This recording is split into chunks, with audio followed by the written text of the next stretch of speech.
You're 47 years old, and you've killed 63 people. You know the exact number because you remember each one. Their faces, their final moments, the particular way the light left their eyes. Some men in your profession stop counting. Let the bodies blur into abstraction. You've never had that luxury. Every death is a stone you carry, and by now the weight should have crushed you. It hasn't. You've simply learned to walk while carrying mountains. They call you Kage. Shadow. It's not your real name. You haven't used your real name in 24 years. You're the Yamaguchi-gumi's most reliable problem solver, the one they call when situations require permanent resolution and absolute discretion. You don't exist in any official capacity. No police database contains your photograph. No journalist has ever written your name. You're a rumor that kills people. And you've been killing people since you were 23 years old. Your first assignment comes back to you sometimes in dreams. A mid-level boss from a rival syndicate who'd been talking to prosecutors. You were supposed to make it look like suicide. A common request, cleaner than obvious murder, easier for everyone to pretend, didn't happen. You waited in his apartment for 6 hours, breathing in the darkness, until he came home drunk and alone. The actual killing took 11 seconds. Arranging the scene took 2 more hours. When you left, it looked like a man who'd lost his way had found a final exit. The police didn't investigate. The prosecutors lost their witness. You'd proven your value. The Oyabun who recruited you saw something in you that you didn't see in yourself. You were a young man, making your living on the streets of Osaka, running low-level jobs for whoever paid, surviving on violence and instinct. He watched you handle a situation, a debtor who needed convincing, and recognized the calm that never left your eyes. Most men flinch from blood. You didn't flinch. Most men hesitate when the moment arrives. You moved like water, natural and inevitable. He offered you training. He offered you purpose. He offered you a family that would never abandon you, as long as you remained useful. You trained for 3 years before your first assignment. Not just combat, though the combat training was brutal, hours every day until your body moved without conscious thought, until violence became as natural as breathing. You learned patience, the art of waiting for hours or days in uncomfortable positions without moving, without losing focus.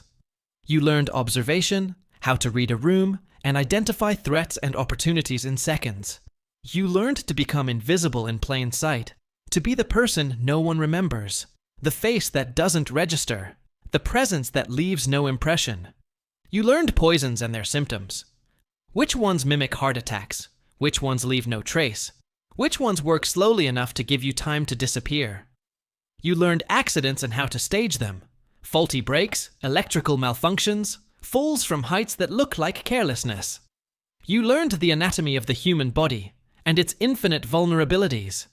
The places where a blade ends life instantly. The pressure points that cause unconsciousness. The countless ways a body can fail when someone knows exactly where to apply force. You learned to read people, to predict their patterns, to know where they'd be before they knew themselves. People are creatures of habit, especially people with something to fear. They take the same routes, visit the same places, maintain routines that make them feel safe, even when safety is an illusion. Your job was to understand those routines better than the people living them, to find the gaps where death could enter without warning. By the time you were ready, you were no longer the young hustler from Osaka who survived on instinct and luck. You were something else entirely. Something built for a single purpose, honed like a blade until every part of you served that purpose. The Oyabun looked at you when the training ended and said he'd never seen anyone take to the work so naturally. You didn't know if that was a compliment or a diagnosis. The years blur together when you're counting bodies instead of time. Your 20s, 17 kills, establishing reputation, learning the rhythm of the work. Each assignment taught you something. How to handle the aftermath, how to manage the psychological weight, how to return to normal life after doing things that no normal person should do. You developed rituals, specific ways of cleaning yourself after a job, Routines that separated the killer from the man who bought groceries and paid rent. The rituals didn't make you innocent. They just made it possible to keep functioning.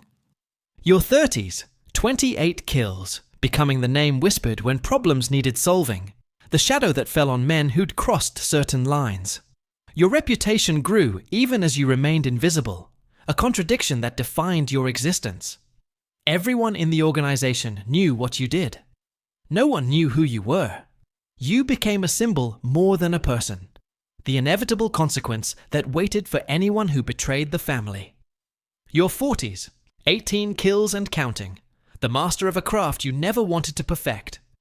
Each decade has its own weight, its own texture in your memory. You've never enjoyed the work. That's important to you. A distinction you maintain even when it changes nothing about what you do. Some men in this profession develop a taste for it, find pleasure in the power of ending life. Those men are dangerous in unpredictable ways, and they tend to die young or become liabilities. You approach each assignment as a task to be completed efficiently, professionally, without emotion. The absence of pleasure doesn't make you innocent. It just makes you sustainable. Your handler is a man named Tanaka, a senior lieutenant who serves as the buffer between you and leadership. He delivers assignments through coded messages, dead drops, the careful protocols that have kept you invisible for 2 decades. You've met him in person perhaps a dozen times, always briefly, always in locations chosen for their anonymity. He doesn't know where you live. He doesn't know your routines. The only thing he knows is how to reach you when someone needs to die. A message arrives on an ordinary Tuesday. The target is a businessman named Hayashi, who's been cooperating with federal investigators, providing information about money laundering operations that connect the syndicate to legitimate commerce. The assignment is familiar. Eliminate the threat, make it clean, ensure no connection to the organization. You've done this exact job 20 times before. You begin your preparation the way you always do. Research, observation, patience. Hayashi is 54 years old, married, 2 adult children who work in legitimate professions far from their father's compromised world. He runs an import company that's been useful to the syndicate for 15 years, moving money through legitimate transactions that auditors never questioned. Container ships full of goods that existed on paper, invoices that matched payments that matched deposits in accounts that eventually found their way to where they were needed. He was good at his job. He made a lot of people very wealthy. Now he's betraying the people who made him wealthy, trading information for immunity, trying to save himself from the consequences of choices he made 20 years ago when he accepted the first envelope of cash. You watch him for a week, learning his patterns, identifying the moments when he's vulnerable. He takes the same route to work every day, train from Meguro to Shinagawa, walk from the station to his office building. He eats lunch alone at his desk, ordering from the same 3 restaurants in rotation.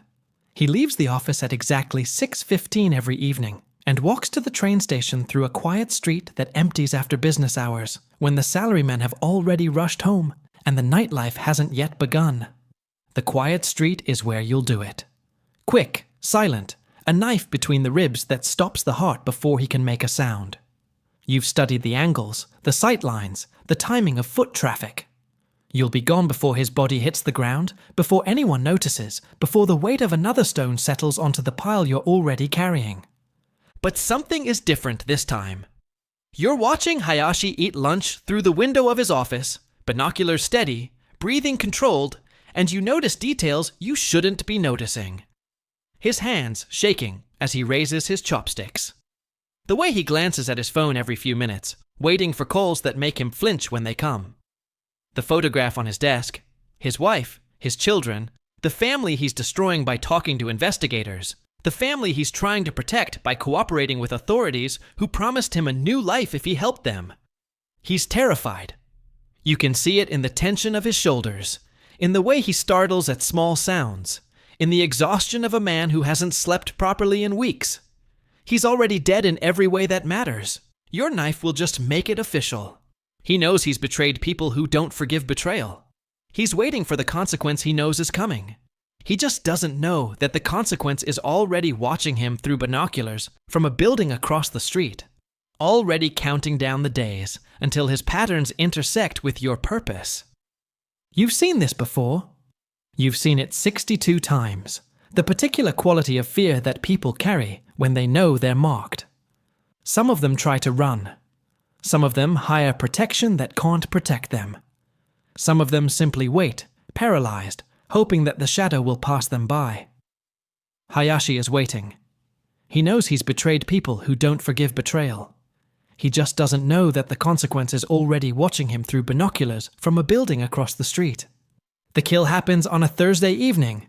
You wait in an alcove as Hayashi walks past, moving on schedule as he has every evening for 6 months. The knife is in your hand, familiar as your own fingers. You step out behind him, close the distance in 3 strides, and then he turns. He sees you. His eyes meet yours for a fraction of a second, and in that fraction, you see something you've seen 62 times before. The recognition that death has arrived, the final understanding that floods a human face when hope disappears. The knife enters his body. He falls. You're gone within seconds, walking at a normal pace, disappearing into the evening crowds that don't know a man just died 50 meters away. But his eyes stay with you. They follow you home, through your door, into the silence of the apartment where you live alone. You pour yourself whiskey and sit in the dark, and his eyes are still there, asking a question you've never been able to answer. Why? You don't sleep that night. You haven't slept well in years, but this is different. Not insomnia, but refusal. The sense that sleep would be surrender to something you can't afford to face. You sit in your chair until dawn, drinking slowly, watching the city lights through your window, counting the stones you carry. 63 now. 63 faces that visit you without invitation. 63 final breaths you've witnessed, final words you've sometimes heard, final pleas you've never heeded. The number will grow. It always grows. That's the nature of what you are. Your handler sends a message 3 days later. The job was clean. No witnesses, no evidence, no connection. The syndicate is pleased. There will be a bonus. There will be more work when you're ready. You're always ready. That's the horror of it. The machine inside you that responds to assignments with the same calm efficiency, regardless of what you feel, regardless of the weight you carry, regardless of the eyes that follow you home. You've built yourself to function, even when functioning feels like dying. The skill that makes you valuable is the skill that's killing you, one assignment at a time. A complication emerges in your 48th year. A young soldier in the organization, ambitious and reckless, discovers information about you that should have stayed buried. He doesn't know your name or location, but he knows you exist, knows you're the shadow that handles certain problems. He's been talking, trying to trade his knowledge for advancement, not understanding that knowledge about you is more dangerous than useful. The assignment arrives through Tanaka. The young soldier has become a problem. Problems need solving. You've killed men for less, but something about this one bothers you. He's 26 years old, the age you were when you started this work. He's ambitious in the ways you were ambitious, before ambition became obligation. He's going to die because he wanted too much, reached too high, didn't understand the rules of the world he'd entered. You find him in a nightclub in Shinjuku, celebrating a promotion he doesn't know he'll never enjoy. You watch him drink and laugh with friends who aren't really friends. Watch him flirt with women who are drawn to his confidence and his money. He's alive in ways you can barely remember being alive, experiencing pleasure without calculation, moving through the world like it belongs to him. You wait until he leaves alone. You follow him through streets that empty as the night deepens. You close the distance when he turns down an alley, a shortcut to his apartment. A mistake that will be his last. He doesn't see you coming. They never see you coming. The knife does its work, and 64 becomes the number you carry. But you don't leave immediately. You stand over his body in the alley darkness, looking at his face, at the surprise that death always brings no matter how inevitable it was. He wanted what you had. He didn't understand that what you have is a curse dressed as power, a cage built from skill and reputation, and the accumulated weight of 64 stones. You clean the scene. You dispose of the weapon. You disappear into the city that has hidden you for 24 years. The next morning, you visit a temple. Not to pray. You lost the capacity for prayer somewhere around victim number 20. But to sit in silence, to exist in a space that isn't soaked in death, to pretend for an hour that you're someone other than who you are. A monk sees you sitting in the garden. He's old, peaceful, moving through the world with a lightness you'll never achieve. His robes are worn from years of use, his face lined with the kind of wrinkles that come from smiling rather than worrying. He asks if you're troubled. You tell him no, you're just resting. He smiles like he knows you're lying, but isn't offended by the lie.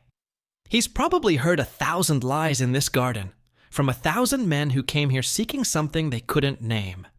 Heavy loads are easier to carry, he says, when we stop pretending they don't exist. You don't respond. You don't know how to respond. You just sit in the garden until the peace starts to feel like accusation, and then you leave.